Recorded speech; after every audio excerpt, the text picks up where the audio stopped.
kepikiran nggak sih kenapa ya rasanya kok susah banget gitu nyisihin uang buat pensiun padahal kita semua tahu itu penting banget ya kan? Iya betul. Atau mungkin gini, gimana coba sebuah acara kuis TV yang hadiahnya gede banget malah bisa ngasih tahu kita sesuatu soal cara kita mikir pas ambil resiko. Nah, pertanyaan-pertanyaan bagus itu. Dan itu langsung ke inti diskusi kita hari ini nih. Kita bakal coba telusuri gimana sih wawasan dari ekonomi perilaku, ya, utamanya dari kerjaannya Richard Thaler ya, yang ada di sumber kita. Oke. Gimana itu semua diterapkan secara praktis, ya kira-kira 2 dekade terakhir lah, sejak 2004-an gitu. Fokusnya lebih ke sisi membantu. Gimana ide-ide ini dipakai buat ya nolong orang bikin pilihan yang lebih baik buat diri mereka sendiri. Betul, betul. Kita mau lihat gimana prinsip ini main di dunia nyata. Mulai dari yaitu tadi, bantu orang nabung, sampai gimana pemerintah nyoba mendorong perilaku warganya biar lebih positif. Yap. Sumber utama kita kan kutipan dari refleksi Thaler sendiri di bukunya. Nah, misi pembahasan mendalam kita kali ini yaitu membedah aplikasi praktisnya, lihat kekuatan dari perubahan kecil atau nudge itu, dan gimana sih prinsip ini jalan di lapangan. Biar Anda semua dapat gambaran utuh soal sisi terapan ekonomi perilaku. Sip. Mari kita mulai dari situasi yang tekanannya tinggi ya. Ada anggapan nih, kalau taruhannya gede, orang otomatis jadi Rasional gitu ya. ikon sempurna gitu ya. Nah iya, sumber kita ngetes anggapan ini lewat studi yang menarik banget soal acara kuis Belanda Millionenjacht, atau mungkin lebih dikenal Deal or No Deal. Ini diteliti Tyler sama rekan-rekannya sekitar tahun 2005. Ratusan ribu euro. Ini kan kesempatan langka ya buat ngeliat gimana orang bikin keputusan finansial di bawah tekanan seberat itu. Terus, hasilnya gimana? Apa mereka jadi ikons yang super rasional? Jauh dari itu ternyata. Nggak juga. Oh ya? Apa temuan utamanya? Pertama, soal keengganan risiko. Ternyata nggak se-ekstrem yang diduga banyak teori ekonomi. Teorinya kan bilang orang takut banget rugi, apalagi kalau uangnya gede. Iya, masuk akal sih. Tapi di acara ini, banyak loh kontestan yang nolak tawaran tunai yang sebenarnya udah lumayan gede. Kadang sampai 70% dari nilai harapan, nilai rata-rata kalau main terus. Mereka malah pilih lanjut, berjudi gitu. Wah, menarik. Ini kan jadi tantangan buat asumsi dasar soal seberapa takut sih kita sama risiko. Jadi potensi untung gede itu nggak otomatis bikin bias kita hilang ya? Ada lagi nggak temuannya? Ada, dan ini penting banget. Namanya ketergantungan jalur atau path dependence. Maksudnya gimana tuh? Artinya, gini, gimana kamu sampai di titik keputusan itu, cerita atau pengalamanmu sebelumnya itu ngaruh banget ke pilihanmu. Padahal secara logika ya, seharusnya nggak relevan. Ini yang disebut faktor yang seharusnya tidak relevan. SIFS. Contohnya gimana di acara itu? Bisa kasih contoh? Bisa banget. Ada kasus menarik, kontestan namanya Frank. Dia lagi sial nih, beberapa putaran, nilai harapan hadiahnya anjlok banget. Oke. Nah, pas dia ditawari Rp75.000, padahal nilai rata-rata sisa hadiah itu sekitar Rp102.000, jadi tawarannya udah 74% EV, dia nolak. Loh, kok ditolak? Kan lumayan itu. Nah, itu dia. Kenapa? Karena dia ngerasa ketinggalan jauh dari posisi awalnya yang bagus. Dia jadi, malah nyari resiko buat coba balik modal gitu kasarnya. Persis kayak prediksi teori prospek. Terus gimana nasibnya si Frank? Sayangnya, dia terus bikin pilihan berisiko tinggi. Dan akhirnya, pulang cuma bawa €10.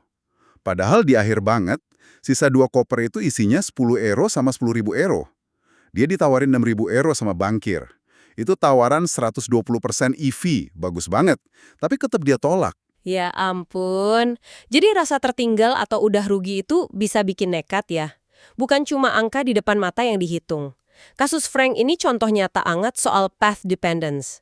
Ada efek sebaliknya nggak kalau lagi untung gitu? Ada juga. Itu namanya efek uang rumah atau house money effect. Kalau kontestan ngerasa udah untung nih, atau kayak main pakai uang bonus gitu, mereka malah jadi lebih berani ngambil risiko. Oke, jadi jelas ya, bias-bias ini tetap nempel, bahkan pas taruhannya selangit. Terus, gimana kalau soal kerjasama? Sumber kita kan nyebut juga soal acara kuis Inggris Golden Balls. Iya, di acara itu ada dilema seru namanya split or steal. Jadi 2 finalis harus mutusin mau bagi 2 hadiah split atau ambil semua, steal. Gimana aturannya? Kalau dua-duanya milih split, ya hadiahnya dibagi rata. Kalau satu split, satu steal, yang steal dapat semua. Nah, kalau dua-duanya steal, nggak ada yang dapat apa-apa. Mirip dilema tahanan, tapi konsekuensi dikhianati, kamu split lawan steal, itu sama aja kayak saling mengkhianati sama-sama steal, sama-sama nol hasilnya. Menarik. Terus apa orang jadi lebih egois gitu kalau hadiahnya makin gede? Hasilnya agak, nggak terduga sih. Secara umum sih, tingkat kerjasama yang milih split itu emang turun sedikit kalau taruhannya naik. Tuh kan, jadi lebih pelit. Tunggu dulu. Tapi, ini bukan karena orang jadi pelit pas hadiahnya besar. Justru sebaliknya. Ini kejadian karena orang itu baik banget, kooperatif banget, pas taruhannya kecil banget. Oh gitu, kok bisa? Penelitinya nyebut ini hipotesis kacang besar atau big peanuts. Maksudnya, hadiah kecil, misalnya 500 pound, itu rasanya kayak kacang aja dibanding potensi hadiah puluhan ribu pound di acara itu. Jadi orang lebih gampang buat, yaudahlah bagi aja. Saya ngerti. Kayak kita rela putar balik jauh demi diskon 50.000 buat barang harga 100.000, tapi kalau diskon 50.000 buat beli mobil 500 juta ya males lah ya. Nah, persis. Konteks sama persepsi nilai relatif itu penting banget ternyata. Ada lagi nggak temuan dari Golden Balls? Ada temuan demografis, katanya sih pria muda cenderung kurang mau split, terus ada cerita lucu soal strategi kontestan namanya Nick. Gimana tuh ceritanya? Dia bilang ke lawannya, Ibrahim, gini, saya pasti bakal pilih steal, jadi mending kamu pilih split aja deh, nanti kita bagi di luar. Padahal, dia bohong soal janji bagi itu. Wah, licik juga ya. Tujuannya apa? Tujuannya biar si Ibrahim mikir ulang kalau tadinya mau steal. Kan kalau dua-duanya steal jadi nol. Akhirnya si Nick sendiri malah milih split. Terus Ibrahim gimana? Yang kocak, Ibrahim ngaku. Tadinya dia emang mau steal, tapi gara-gara omongan Nick, dia jadi berubah pikiran milih split. Dan cerita sedih soal bapaknya yang dia ceritain sebelumnya itu ternyata palsu juga. Hahaha. Wah, ini sih adu strategi psikologis ya.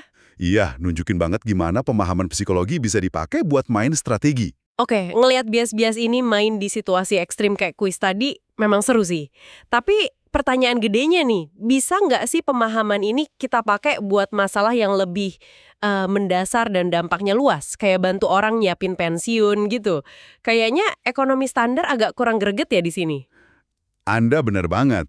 Teori ekonomi standar itu sering mulainya dari asumsi orang udah nabung paling optimal lah. Kebijakan standarnya kayak insentif pajak, gitu-gitu.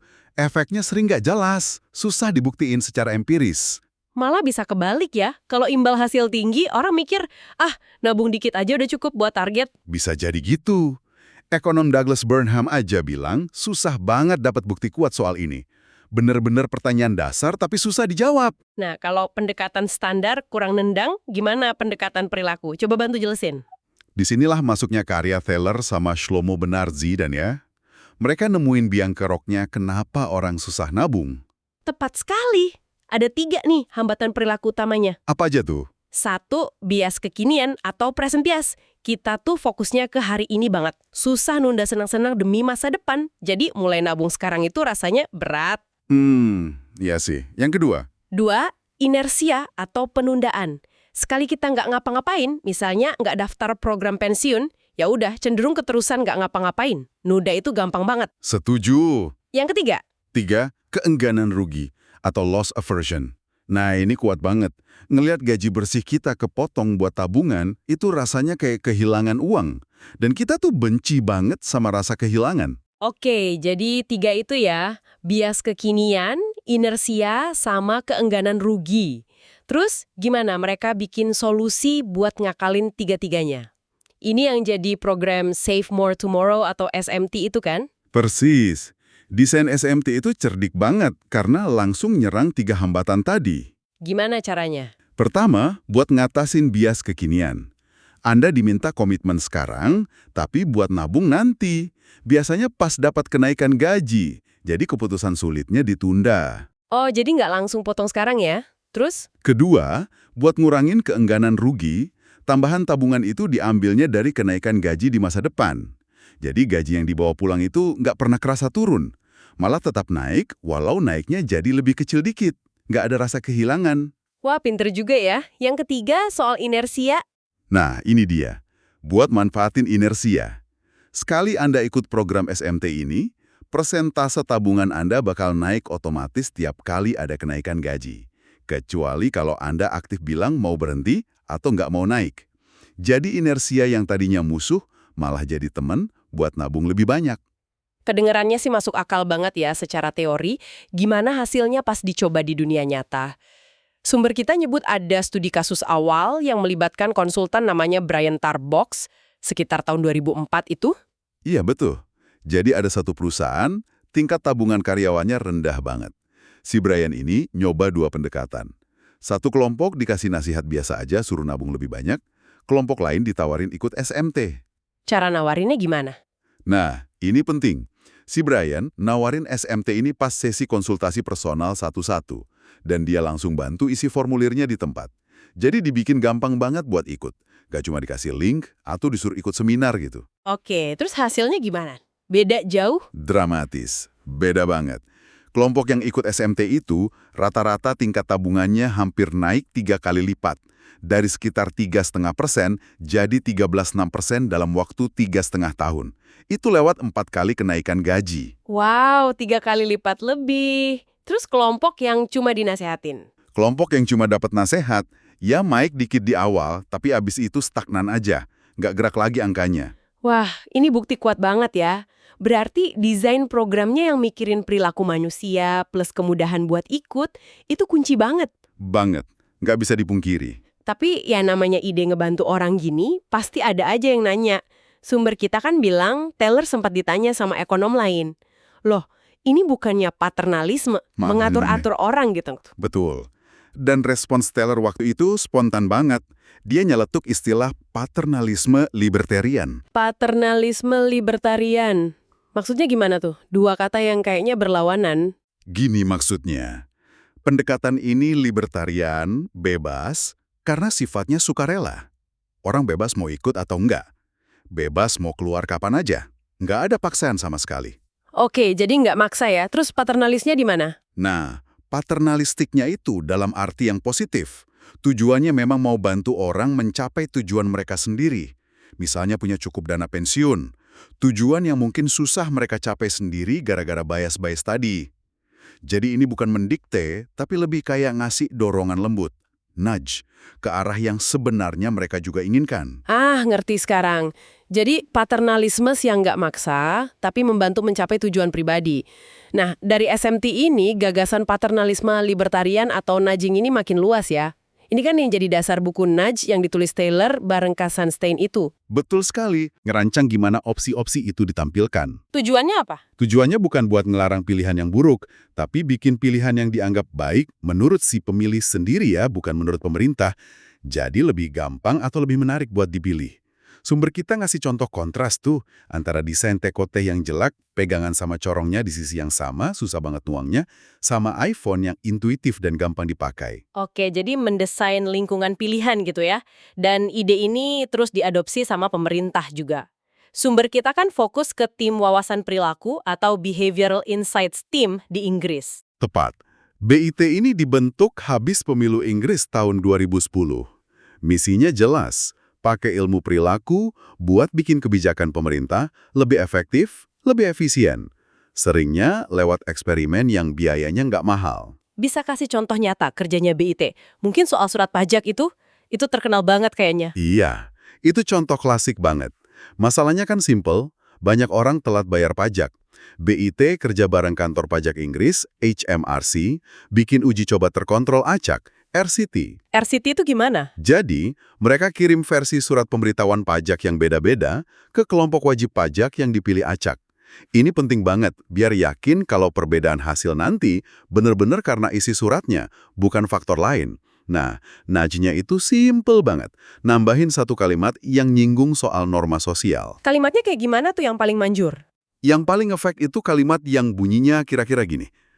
Mayoritas orang di, sebut nama kota, atau daerah si penerima surat, membayar pajak tepat waktu. Anda saat ini termasuk sedikit orang yang belum membayar. Cuma gitu aja. Terus hasilnya? Hasilnya luar biasa. Pesan simple itu naikin pembayaran pajak tepat waktu dalam 23 hari pertama sebesar 5 poin persentase. 5%. Wow, gede juga ya efeknya. Iya.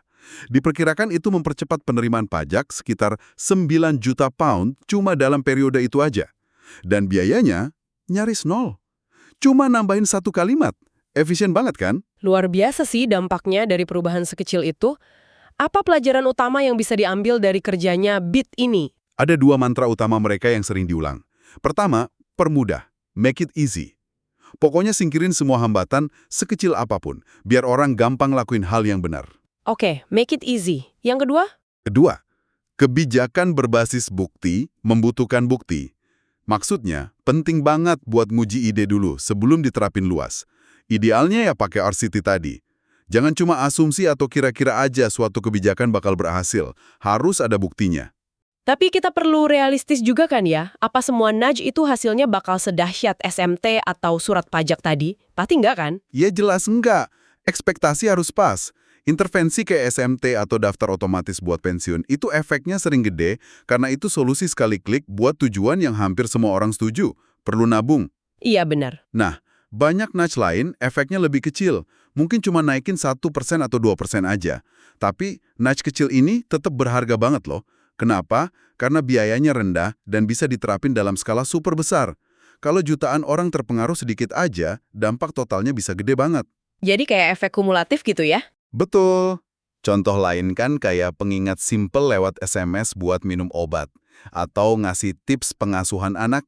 Itu juga nudge yang transparan dan bisa efektif. Dan upaya kayak BIT ini nggak cuma di Inggris aja kan? Udah nyebar kemana-mana. Oh, udah nyebar luas banget. Di Amerika, Cass Sunstein kan nerapin prinsip serupa pas di bawah pemerintahan Obama. Terus ada tim ilmu perilaku Gedung Putih yang dipimpin Maya Shankar. Gerakannya cepet banget nyebarnya secara global. Sumber kita nyatet, waktu itu tahun 2014 aja, udah ada 136 negara yang pakai ilmu perilaku dalam kebijakan publik mereka.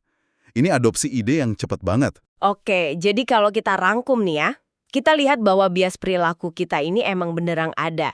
Dan bandel, nempel terus, bahkan pas taruhannya gede banget. Tapi kabar baiknya, pemahaman soal ini bisa kita pakai secara konstruktif buat, ya membantu orang. Betul. Contohnya kayak SMT tadi yang naikin tabungan secara dramatis, atau nudge super simple di surat pajak yang naikin kepatuhan. Kuncinya ada di desain yang pinter, choice architecture, sama kemauan buat nguji terus evidence-based policy. Tepat sekali. Ini pergeseran penting sih menurut saya. Dari ngelihat manusia kayak icons yang tanpa celah, jadi mengakui kita ya manusia biasa dengan segala keunikan dan kekurangannya. Terus kita rancang kebijakan yang kerja bareng sifat manusiawi kita itu, bukan malah melawannya. Tujuannya ya buat bantu kita capai tujuan kita sendiri. Nah, ini nyambung nih ke pemikiran penutup buat Anda semua yang dengerin. Sumber kita kan diakhiri dengan semacam ajakan dari Thaler, supaya pendekatan yang berbasis data, yang eksperimental ini, nggak cuma dipakai sama pemerintah atau akademisi aja. Tapi oleh siapa? Oleh kita semua. Dia dorong kita buat berani ngamatin, mempertanyakan inefisiensi di sekitar kita, di kantor, di perusahaan, bahkan dalam hidup pribadi kita sendiri. Wah, menarik itu. Jadi nggak cuma buat kebijakan publik ya? Iya, jadi pertanyaan buat Anda renungkan nih. Ada nggak sih perilaku menyimpang dalam arti perilaku yang nggak sejalan sama tujuan jangka panjang Anda di hidup atau kerjaan Anda yang mungkin bisa diperbaiki dengan sedikit dorongan halus atau sedikit penyesuaian di arsitektur pilihan sekitar Anda? Pertanyaan bagus. Di area mana kira-kira Anda bisa coba jalanin eksperimen kecil Anda sendiri buat lihat apa sih yang benar-benar efektif buat Anda pribadi untuk mencapai hasil yang lebih baik. Sebuah tantangan yang menarik untuk dicoba. Dengan pertanyaan itu, kita akhiri dulu ya pembahasan mendalam kita kali ini. Sampai jumpa lagi di kesempatan berikutnya.